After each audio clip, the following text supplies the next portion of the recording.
Stephen Curry dropped 40. He reclaimed his mantle, in my opinion, as MVP. And on the show with me, yo, Boley! Hey, Boley! Oh! Oh! Oh! He's the he's the co-host of the #1 radio show in the Bay Area, the host of the Murph and Mac show on KNBR, Paul McCaffrey, aka Paulie Mac, joins me next. This is Locked On Warriors.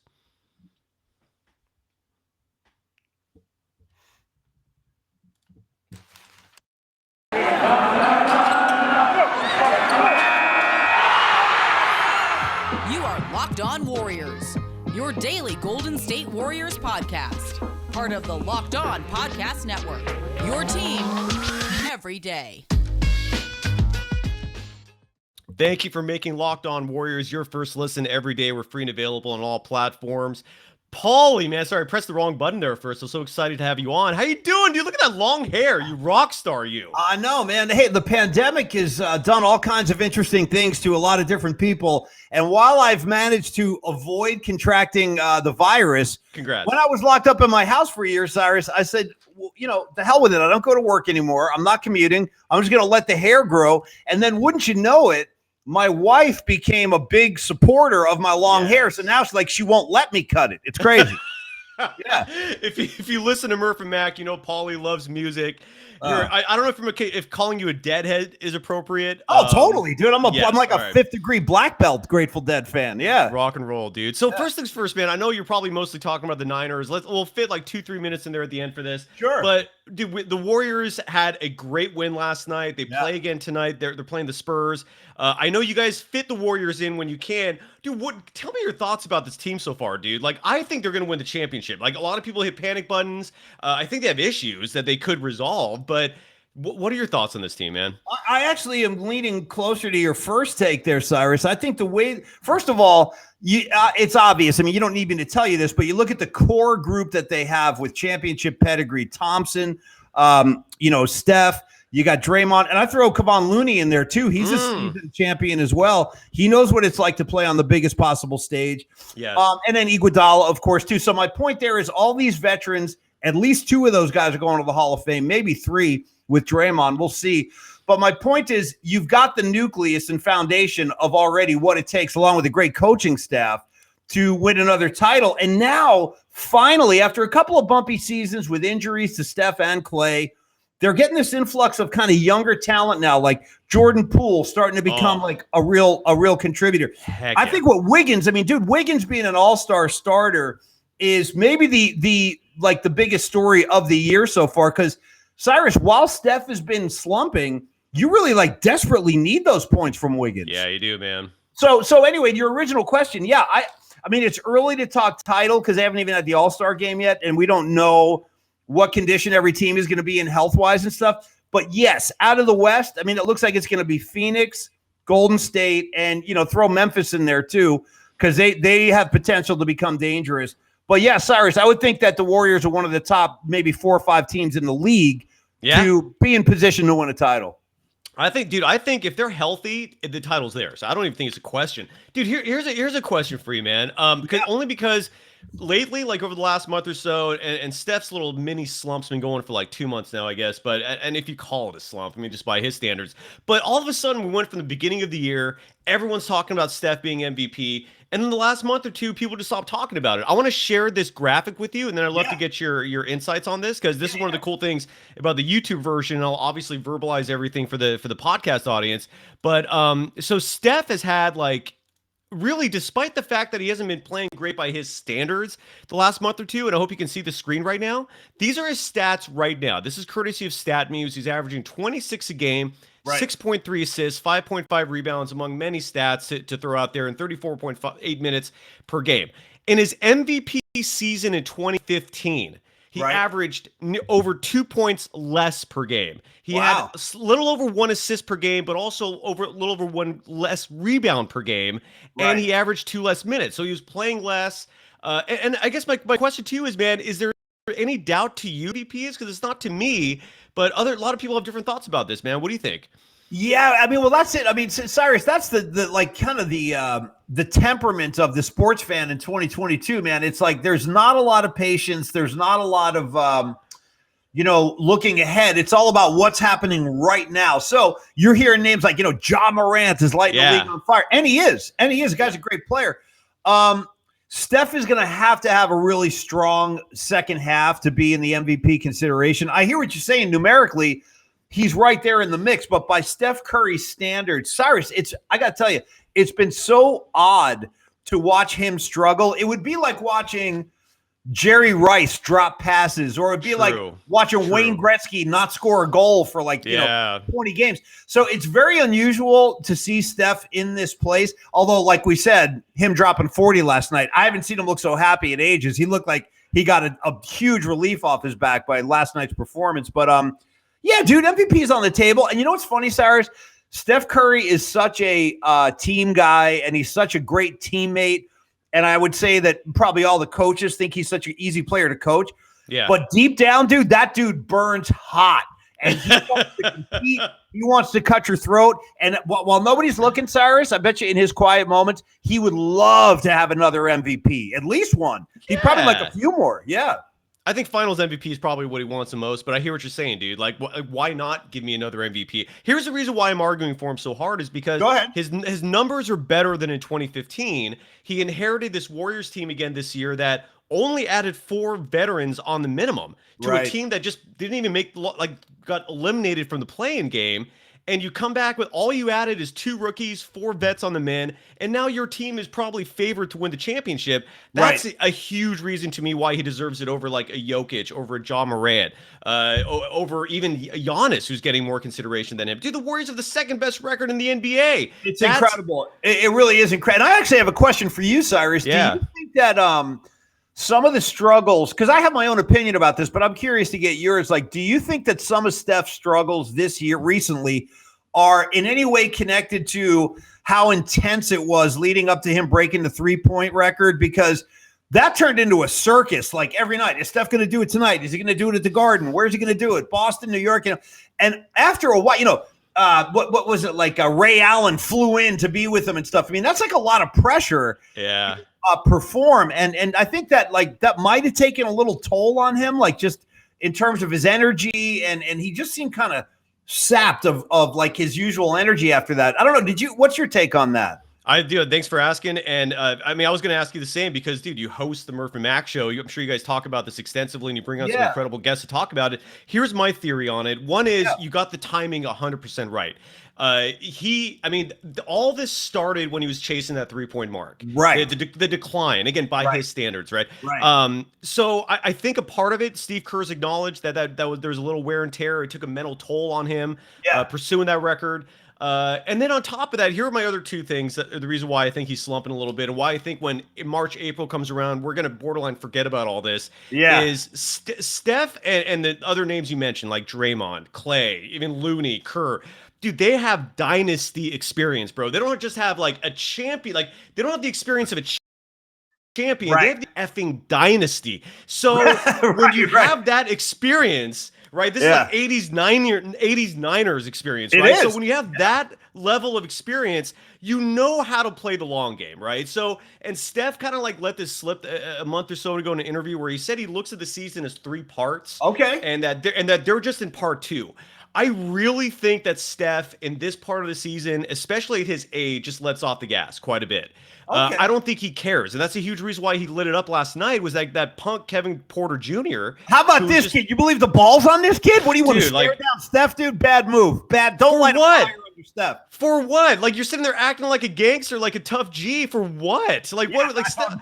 And Steph is out there going like, oh, really? Like, and all that did was light a fire under him. I know. I think it is in Steph, and we're gonna see it again in a month. The All-Star game to me is the little marker for when part 3 starts, and when the All-Star break ends and the regular season resumes. I think Steph's gonna bring it back, but that's just me. What about you, man? What do you think? I mean, you mentioned the 3-point mark. Anything else besides that? I mean, I know that was a little wear and tear on him mentally, but anything else? I think that also like what we're seeing is just a result of like a transitional period. Like, I think it's affecting the entire team. Like as much, and dude, I love Klay Thompson. I'm so happy he's back. Our But I do spirit think brother, there's an dude. adjustment now because all the rotations are kind of thrown out of whack from what they were used to.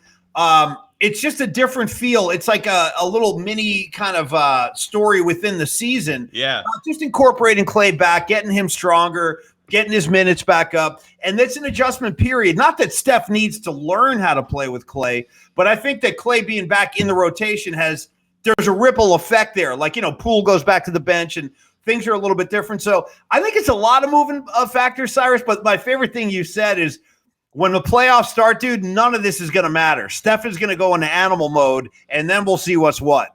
Absolutely. I think in March you'll start seeing animal mode. And the third thing, just because I said there were three things, I think the reason why it's taking longer for Steph to come back than usual after the pursuit of that 3-point mark is Draymond being out. Like Steph is just not a point guard. I mean, we call him that, but Draymond is the real point guard of this team. And now Steph is handling a lot of what Draymond used to do on offense, and that wears you down, dude. I'm sure it affects his shot a little bit. Anyways, we got to pay some bills real quick. When we come back, we'll have more with Paul McCaffrey. You can join me, dude. Paulie, you're welcome to join in on this. The first sponsor is TurboTax. People think on you. Beautiful. Dude, taxing is coming up, dude. Hey, don't be like, all I got to say, Cyrus, is just if I could pass along any information, Please. Don't be like Wesley Snipes, dude. Pay your taxes.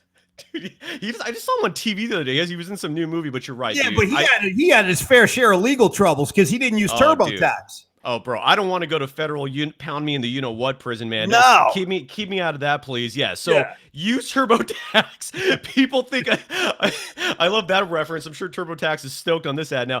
People think unusual circumstances mean complicated taxes, but for TurboTax Live experts, that's what makes things interesting. We all have unique lives, especially Paul McCaffrey. Look at that hair. Whether you invest in crypto for the first time this year, own an up-and-coming small business, or are raising rambunctious twins, luckily TurboTax Live is experts who can answer your tax questions, walk you through the whole process, or do your taxes for you from start to finish. They help you get every deduction you deserve, no matter your unique situation, and you can talk to a TurboTax Live expert through your phone or computer without leaving your house.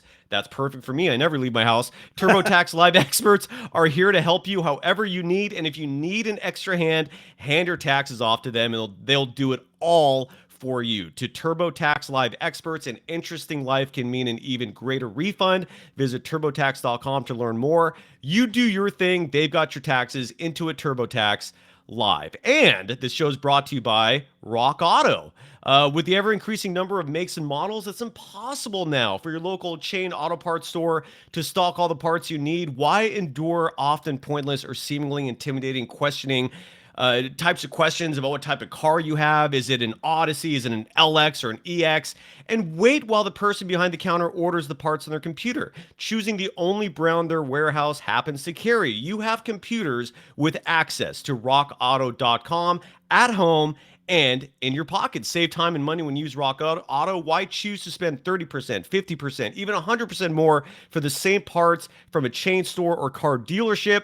Example, Honda Odyssey fuel pump is $350 from a chain store, whereas from rockauto.com, it's only $216. Go to rockauto.com right now and see all the parts available for your car or truck. Write Locked On in their How Did You Hear About Us box so they know we sent you. Reliably low prices, amazing selection, all the parts your car will ever need. rockauto.com. Nice. You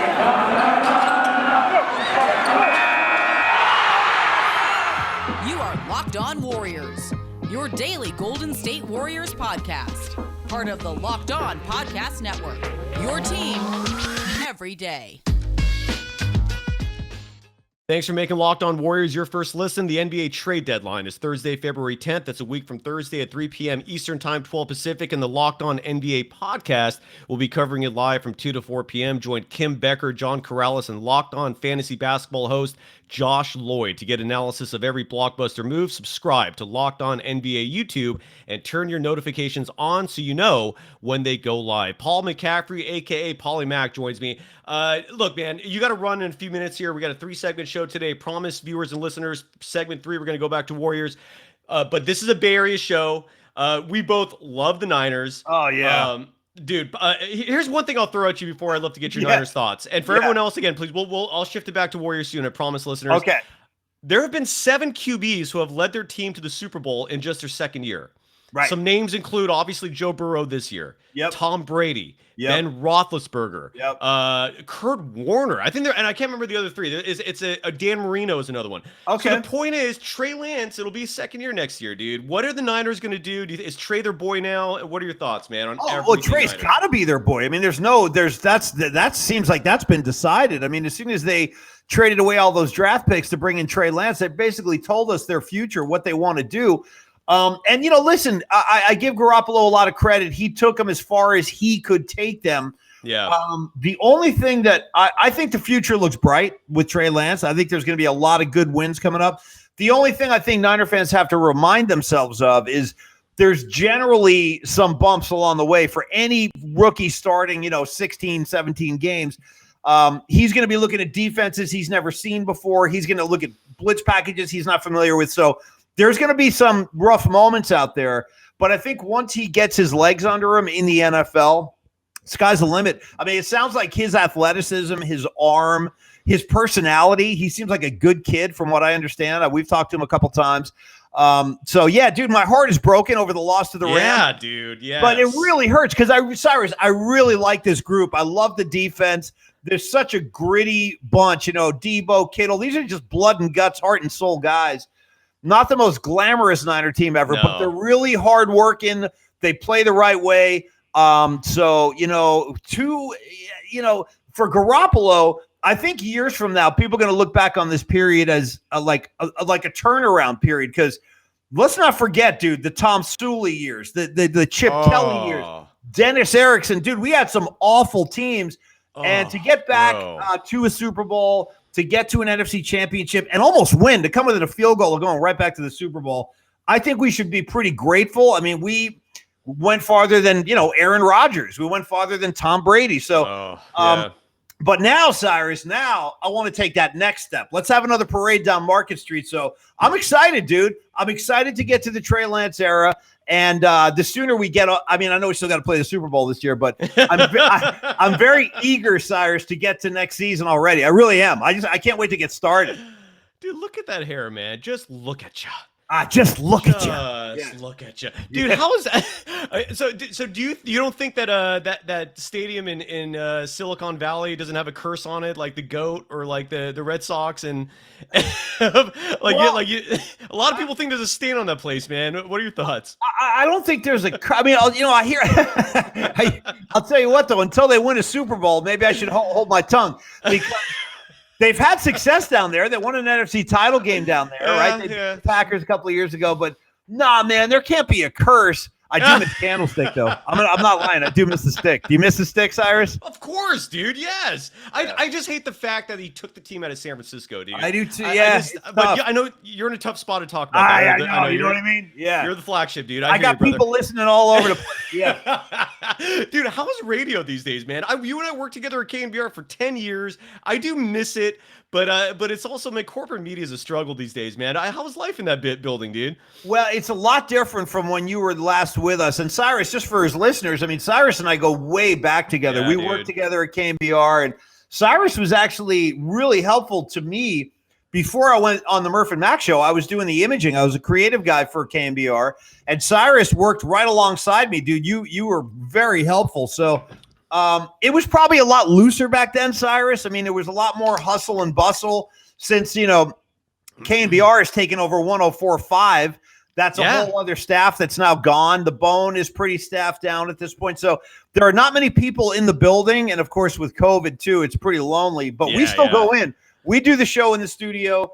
I'm very happy to be there, dude. I've been doing – Cyrus, you believe this? Murph and I have been doing this 15 years. Isn't that nuts? You guys are the next Frank and Mike, man. You're going to be doing it for another 20 years. I don't doubt that for a second. It's crazy that we've survived this long. I'm going to knock on wood too because it's such a volatile industry. But no, it's fun, man. Anytime I get to go to work and talk Niners and Giants and Warriors, I can't complain. Oh yeah, dude.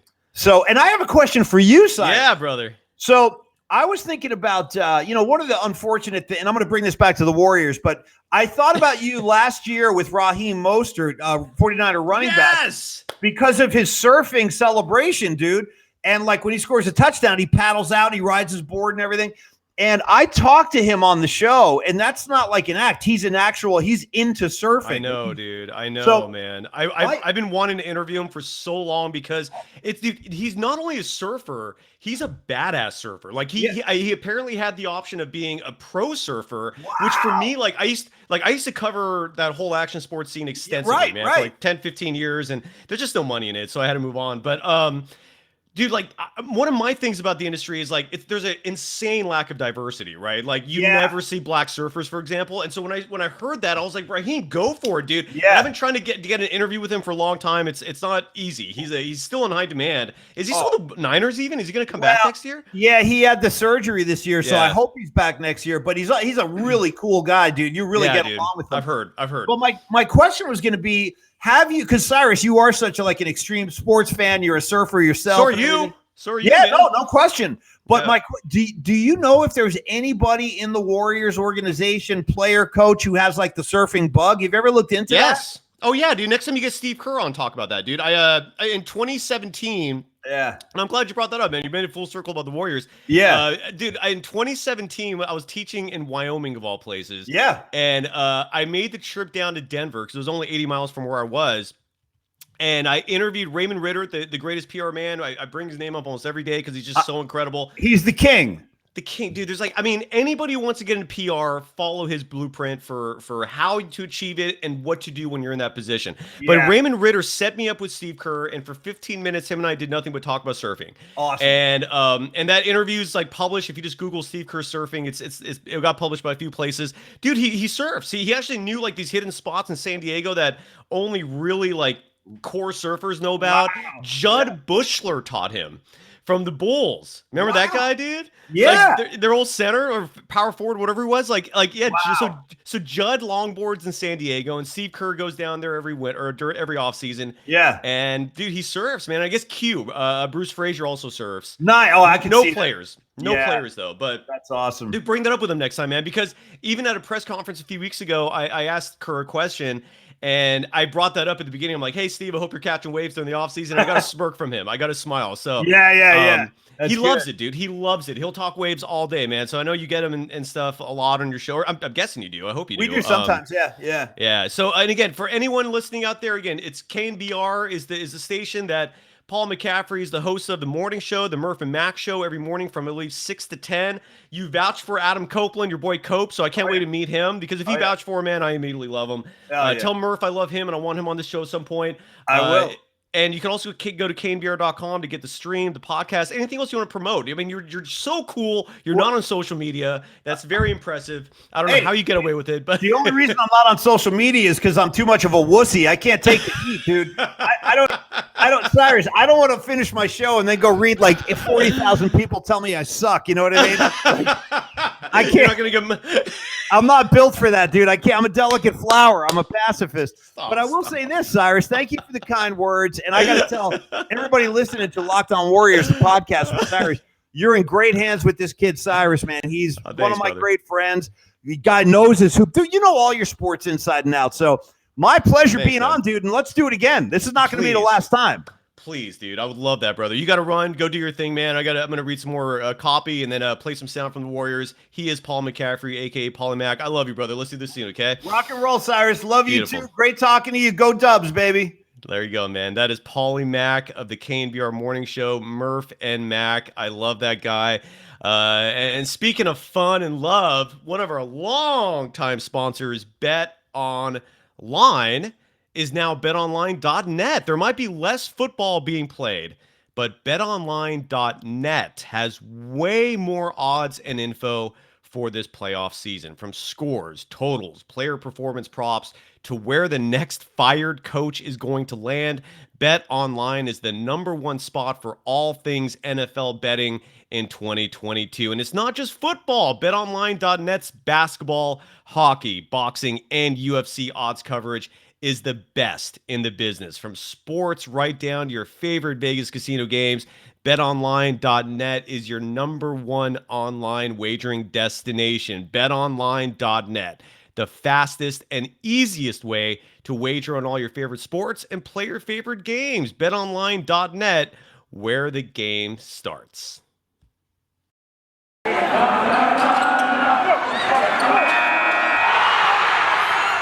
You are Locked On Warriors, your daily Golden State Warriors podcast. Part of the Locked On Podcast Network, your team every day. Thanks for making Locked On Warriors your first listen every day. We're free and available on all platforms. Many thanks again to Paul McCaffrey for coming on. That was fun. And for those of you to tune in to primarily listen to Warriors talk, I do thank you for your patience there in shifting gears to the Niners for just a second. Later tonight, the Warriors play the Spurs as part 2 of their 2-part Texas swing. Last night's game, they played the Rockets. It was a fun game to watch, but at least from my perspective, it was frustrating. Paulie Mack and I talked about it briefly. Kevin Porter Jr. just for some reason pulling out this attitude, pulling out the mean mugs, going after Steph for no good reason. And look, man, I have an incredible peeve for any person in this world, and especially an athlete who's playing professional sports, who has that kind of cocky swagger without actually achieving anything. Anthony Edwards, the number 1 pick of the Minnesota Timberwolves, not at the same level as Kevin Porter Jr., but he does that sometimes. Trae Young was annoying me early in his career. He's kind of earned, I mean, he hasn't won a championship, but he's clearly showing he's a repeated all-star, potential future Hall of Famer down the road. So look, man, you can get away with that. Kevin Porter Jr., I mean, come on, man. You haven't done a thing in this game. You've borderline gotten yourself kicked out of this league for the way you treat your coaches, the way you talk back. You got to learn some professionalism. You got to learn to stay calm. And good for the Warriors, man. That just riled up Steph. He poured in 40 points, had a terrific game by any standard. So I want to play some sound for you. Just a couple sound bites, both pertaining to the Kevin Porter Jr. exchanges with him and Steph. So the first clip is going to be Stephen Curry. Again, this is in the post-game press conference where he talked about the exchange and just his overall thoughts on it. So here is Steph. Nice game within the game, and it's not the nice game within the game, and it's not the first, not gonna be the last time. You always try to bring another level of. We always have it, but you definitely bring another level of competitiveness when fun stuff like that happens during the game. I take it all as entertainment, and sometimes you need a little boost. So I never really play into it much. Obviously, I ain't saying nothing back, so just hoop and have fun with it. And that's the epitome of class right there. That's Stephen Curry again. Like, instead of talking back, instead of engaging in an unprofessional manner, he chose to stay quiet and just let the results speak for themselves. And those 40 points did. His 3-point shooting did. His overall efficiency did. And then here's Steve Kerr talking about the exchange as well. He was talking about it during the post-game press conference. And in fact, I don't think he even really realized at first that there was an issue. So here's Steve Kerr. Yeah, what are you thinking when an opponent starts trash talking Steph the way that Kevin Porter started tonight? Oh, I didn't know that. I didn't notice that at all. But I highly encourage it. I figured. Yeah, and I talked about this with Paul McCaffrey in terms of some of the reasons why Steph's numbers have been down by his standards. Again, they're not that far down. When you consider the fact that the Warriors, excuse me, have the second best record in the NBA.